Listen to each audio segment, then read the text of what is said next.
Halo guys, kembali lagi di channel Yende. Di video kali ini, admin akan mendongeng sebuah film action berjudul Randall 2: Cycle of Revenge yang dirilis pada tahun 2024. Film ini masih menjadi lanjutan dari film Randall yang sebelumnya, di mana Randall masih terperangkap dalam siklus balas dendamnya dan kematian keluarga kecilnya yang selalu terbayang-bayang di kepalanya. Gak cuma itu, Randall juga harus melawan organisasi berbahaya. Dan bagaimana kelanjutan ceritanya? Daripada penasaran, mari kita simak alur ceritanya.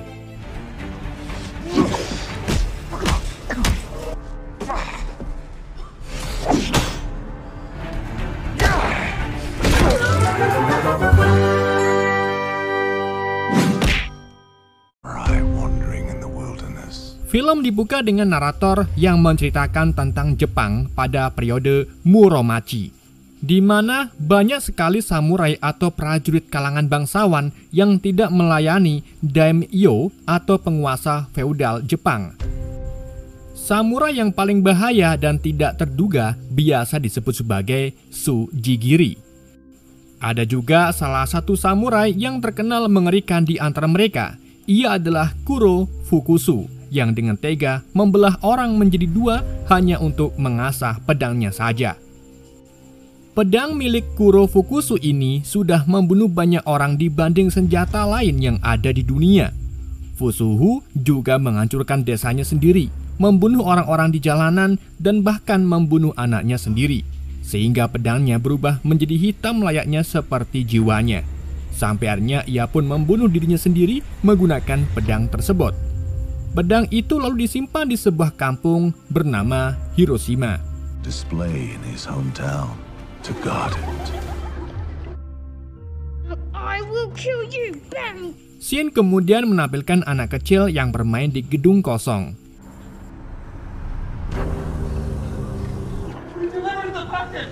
Di samping itu, pemimpin perusahaan Vala yang baru bernama Smelly Cock sedang bersama para gangster yang sedang menyiksa anak buahnya. Bersamaan dengan itu lagi, ante-ante Smelly yang lain membawa sebuah peti batu dilapisi kain merah yang ternyata itu adalah pedang milik Kuro Fukusu yang berhasil dicuri oleh Smelly.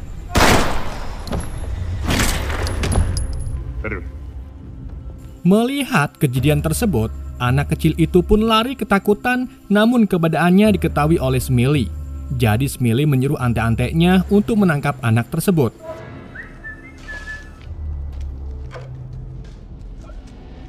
Di saat itulah anak kecil itu terjatuh dan tidak sadarkan diri. Untungnya pahlawan kita datang tepat waktu. Siapa lagi kalau bukan Randall.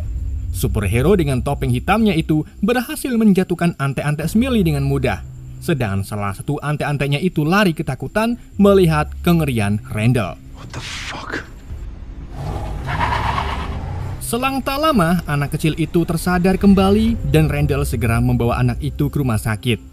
Anak itu juga mengaku kalau ia tidak punya orang tua karena ia kabur dari panti asuhan.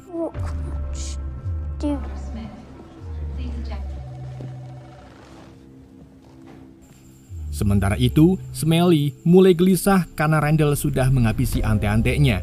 Apalagi salah satunya sampai kabur karena ketakutan. Jadi, Smelly menyuruh tangan kanannya yang bernama Fugu untuk memasukkan salah satu yang kabur itu ke dalam ring. Dan di dalam ring itulah Smelly melampiaskan amarahnya ke orang itu dengan memukulinya sampai tidak bernyawa lagi. Hal ini Smelly lakukan karena ia ingin anak buahnya itu hanya takut padanya, bukan takut pada Randall.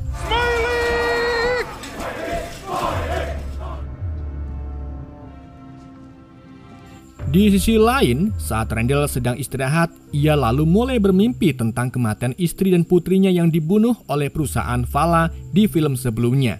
Hal ini memicu munculnya amarah Randall dan kembalinya sosok teman imajinasi Randall, yaitu Marla. Marla juga mulai menyalahkan Randall atas kematian istri serta putrinya. Alhasil, Randall pun terbangun dan memulai latihan keras untuk memperkuat dirinya.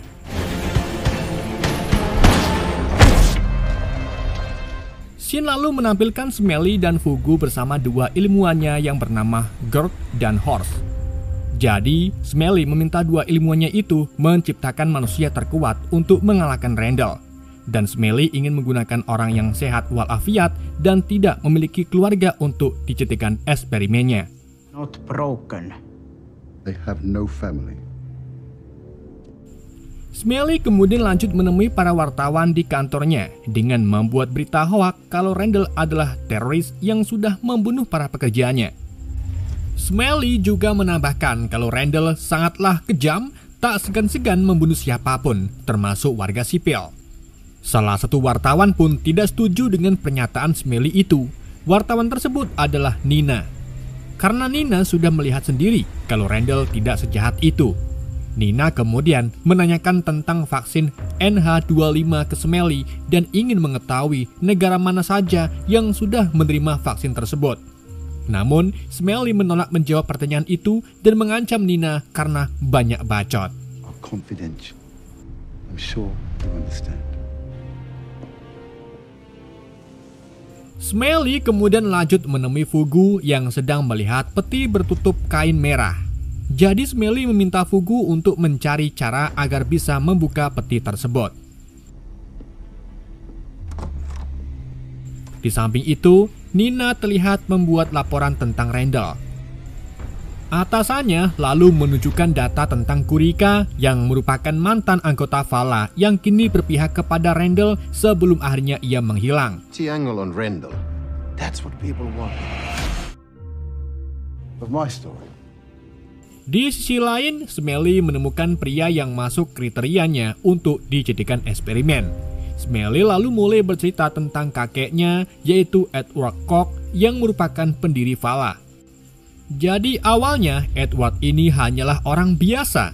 Ia lalu menjadi gangster terhormat setelah berhasil mengalahkan semua pemimpin geng saingannya.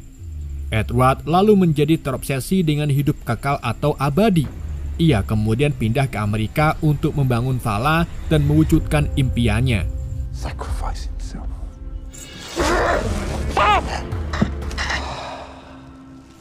Bersamaan dengan itu, Gert dan Horst menyuntikkan sesuatu ke tubuh pria tersebut. Namun pria itu terlihat tidak bisa bertahan, tapi mereka terus menambahkan dosis obatnya sampai kulit pria itu mulai mengelupas. Alhasil, Fugu pun membunuh pria tersebut.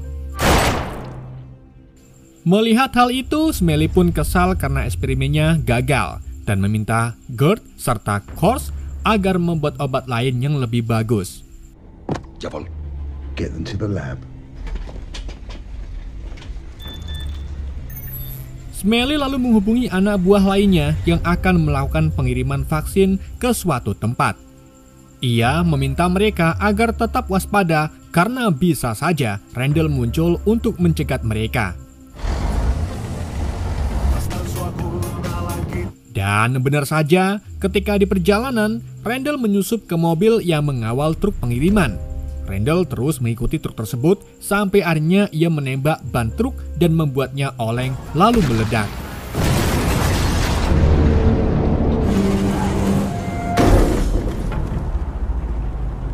Tapi ketika Randall turun untuk melihat keadaan, ternyata masih banyak anak buah Smelly yang bersembunyi di dalam truk dan salah satunya menikam Randall dari belakang.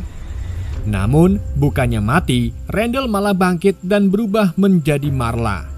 Sosok wanita berambut pirang itu lalu melawan para musuh dengan tangan kosong dan berhasil mengalahkan mereka semua. Tapi ternyata di tengah keributan itu, Smelly dan Fugu mengawasi aksi Randall dari kamera tersembunyi.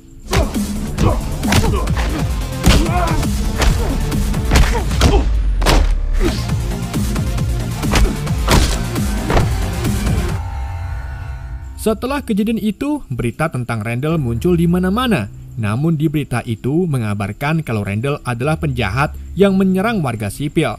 Tentunya itu adalah ulah dari Smelly yang menyuap polisi agar menetapkan Randall sebagai penjahat. Si polisi itu juga memberi info kalau mantan anggota Vala, yaitu Kurika, kembali ke kota. Jadi Smelly segera menyuruh anak buahnya yang bernama Husky untuk menangkap Kurika. Di lain sisi, Kurika yang baru saja sampai di stasiun langsung menangkap Kurika. Loh, sedang Nina yang berada di tempat yang sama melihat kejadian tersebut. Sementara itu, Fugu terlihat sedang mencoba membuka peti batu. Tapi tidak mudah yang dibayangkan karena ia harus memecahkan kode-kode untuk membukanya.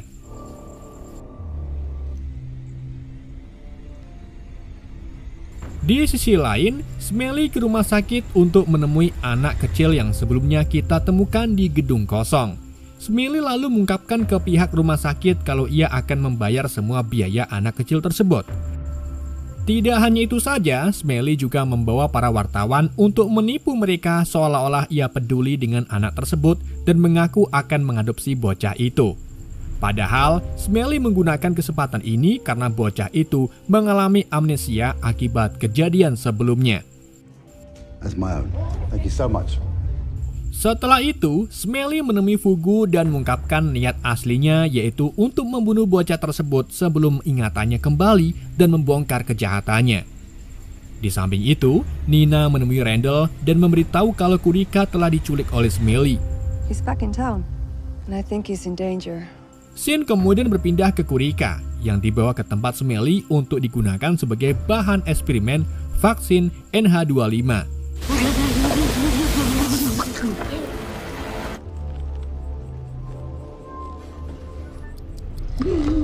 Berbeda dari pria yang dijadikan eksperimen sebelumnya, Kurika ini malah tetap bisa bertahan tanpa merasakan efek samping apapun. Alhasil, Smelly pun memerintahkan Gert dan Horst untuk segera memproduksi vaksinnya itu dalam 2 hari. Sedangkan Kurika tetap akan dibunuh. No. Mereka lalu membawa Kurika ke dermaga untuk ditenggelamkan. Tapi tanpa mereka sadari, ternyata Nina mengikuti mereka dan menghubungi polisi. Dan saat mereka menenggelamkan Kurika dalam keadaan terikat, Nina memotret kejadian itu dan hampir ketahuan oleh Smelly serta yang lainnya. Untungnya, Randall muncul tepat waktu untuk menghadapi Smelly secara langsung.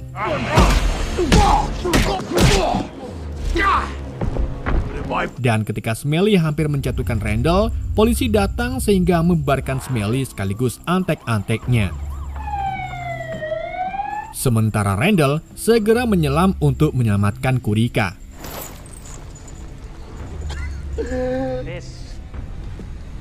Randall kemudian membawa Kurika ke markasnya, tetapi Kurika malah mengkritik Randall karena tidak memiliki senjata ataupun perangkat apapun. Sedangkan musuh yang ia hadapi adalah pemilik Vala.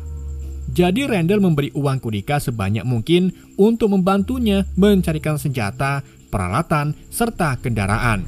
Dengan begitu, Randall bisa mempersiapkan rencana yang lebih matang untuk melawan Smelly. Training equipment, weapons, supplies. Di sisi lain, Nina melaporkan aksi Smelly tadi malam di dermaga ke polisi. Namun karena oknum polisi itu sudah disuap oleh Smelly, ia pun akhirnya meragukan laporan Nina. Dan malah menyalahkan Nina dengan dalih kalau Nina ini hanya halu saja. Jadi Nina memilih untuk menemui Randall di malam harinya. Di situ Nina lalu memberitahu Randall tentang vaksin NH25 yang mencurigakan dan bisa membuat penggunanya menjadi pecandu.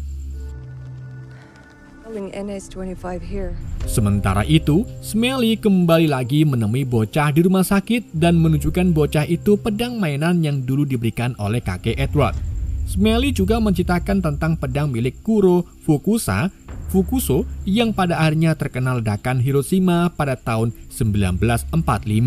Dan siapapun yang memegang pedang itu maka akan semakin kuat tidak tertandingi. How's the memory? No. Di tengah sela obrolan itu, Smelly mulai memancing tentang kejadian di gedung kosong yang akhirnya memicu ingatan bocah tersebut kembali. Menyadari kalau ingatan anak itu kembali, Smelly pun langsung mencekik anak itu sampai tidak berdaya. Sedangkan Randall yang mengetahui kalau bocah itu dalam bahaya pun segera pergi ke rumah sakit. Tapi sayangnya, ia terlambat karena nyawa bocah itu sudah tidak bisa tertolong.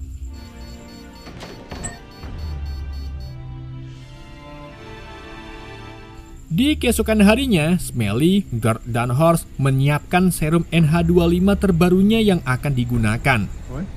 Jabol. Smelly kemudian masuk ke ruang rahasia di mana terdapat kapsul freezer yang di dalamnya ada mayat kakeknya yaitu Edward yang dikriyopreservasi atau teknik penyimpanan jangka panjang dengan cara membekukan sel, jaringan, organ, maupun materi genetik lainnya.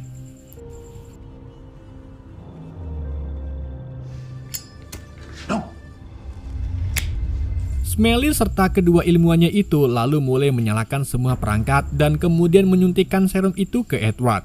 Dan tak membutuhkan waktu lama, Edward bisa hidup kembali.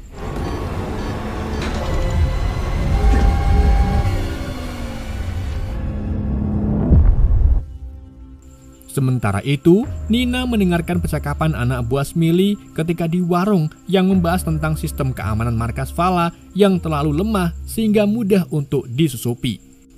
Tetapi ternyata anak buah Smelly mengatakan hal itu hanya untuk menjebak Nina saja. You think she bought it? Singkat cerita, ketika Nina melancarkan aksinya dengan menyusup ke dalam markas Vala, untungnya aksinya itu terlihat oleh CCTV Randall. Alhasil, Randall dan Kurika pun segera mengikutinya. It's on the other side of the town. Nina kemudian berhasil masuk ke gedung dan langsung mencari dokumen tentang serum NH25. Namun di situ ia malah menemukan foto Randall dulu atau yang dikenal dengan Ramo bersama istri dan anaknya. Sementara itu, Gord dan Horst menjelaskan ke Smelly kalau kebangkitan Edward belum sepenuhnya stabil. Tapi Smelly tetap menyambut kakeknya dengan penuh, meskipun si kakek tampak tak peduli dengan Smelly. Grow up. Yes, Grinda. Good. Edward lalu melihat peti batu dan kemudian melukai tangannya untuk dituangkan ke peti itu. Karena ternyata darah Edward itu adalah kunci untuk membuka peti tersebut.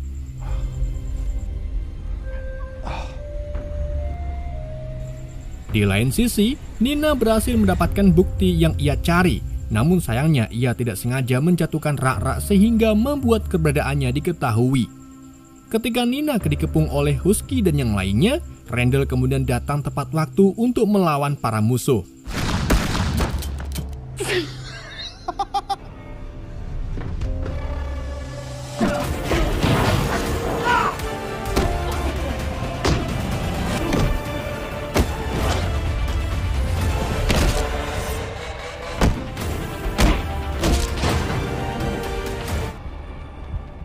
Sedangkan Nina pergi keluar lalu melaporkan kejadian ini ke polisi. Randall has attacked Vala headquarters. You need to go there now.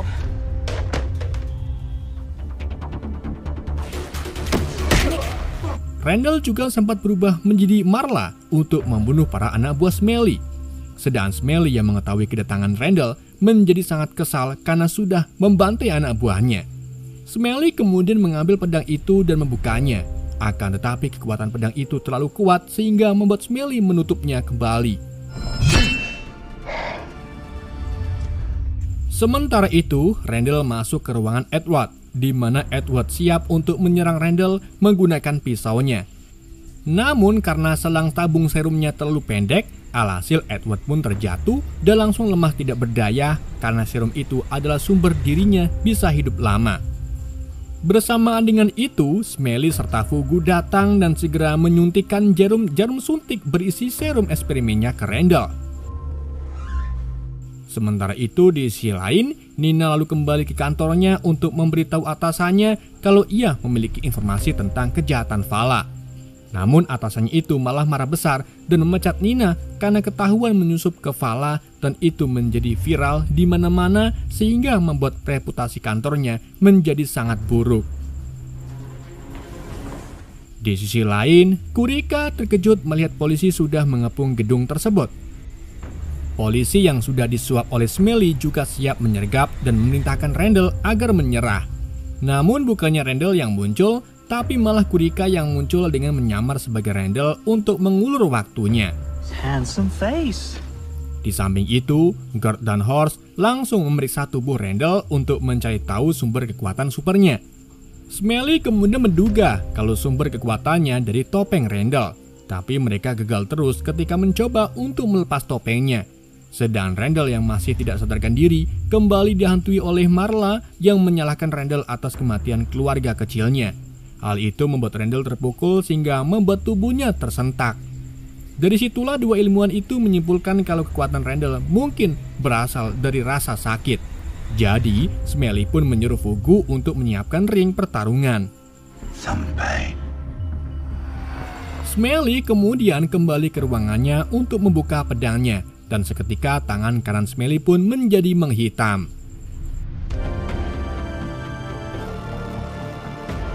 Setelah itu, Smelly bersiap untuk menghadapi Randall. Tapi sebelum itu, Smelly menyuruh Husky untuk menyekat Fugu. Karena ternyata Fugu adalah keturunan pemilik asli pedang tersebut dan diam-diam mencoba merebut pedang itu. Meskipun begitu, Fugu menjelaskan kalau ia sebenarnya ingin menghancurkan pedang itu karena kekuatannya terlalu kuat dan penuh dengan kejahatan di dalamnya.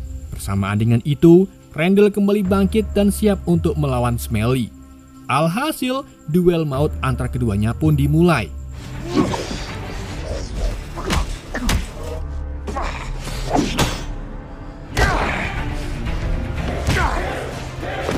Randall yang dipenuhi balas dendam pun dengan mudah menjatuhkan Smelly dan melemparkan pukulan mematikan. Namun, Smelly tetap melakukan serangan terakhirnya dengan merusak topeng Randall menggunakan pedangnya. Tapi bukannya terbelah, topeng itu malah menghancurkan pedang tersebut. Randall kemudian merebut pedang itu dan menusukkannya ke tubuh Smelly sampai tidak bernyawa.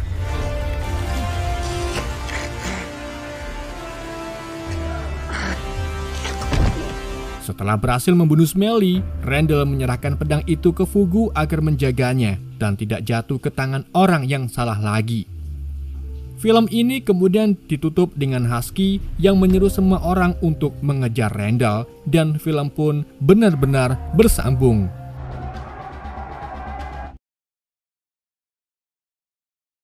Oke guys, itulah alur cerita film Randall 2 Cycle of Revenge. Semoga kalian terhibur dengan alur cerita yang saya bawakan. Mohon maaf jika ada kesalahan dalam penyampaiannya ataupun penyebutan nama. Sekian dari YND. Wassalamualaikum warahmatullahi wabarakatuh.